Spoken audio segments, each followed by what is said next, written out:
येत नाहीत ते वेगळे नाहीतच. मग आजची सेवा ही आपण योगेश्वरी देवीच्या समोर करत आहोत. देवी हे काय आहे? देवी हे आदिमाया आहे, आदिशक्ती आहे. आता तुकाराम महाराजांचं संपूर्ण आयुष्य हे पांडुरंगाची स्तुती करण्यामध्ये गेलेलं आहे. ठासून त्या ठिकाणी तुकाराम महाराजांनी सांगितलेलं आहे की अनेकांची स्तुती आम्हा ब्रह्महत्या एका वाचोनी त्या पांडुरंगा. पण तेच तुकाराम महाराज या ठिकाणी देवीचं सुद्धा वर्णन करत आहेत. पण खरा जर भाव पाहिला तर देव आणि देवी वेगळे नाहीत हे अगोदर समजून आपण घेतलं पाहिजे.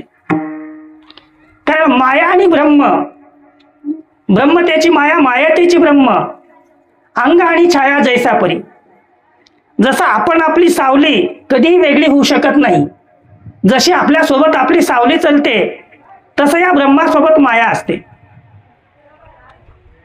म्हणून ब्रह्म माया तेची ब्रह्म, ब्रह्म तेची माया, अंगानी छाया जया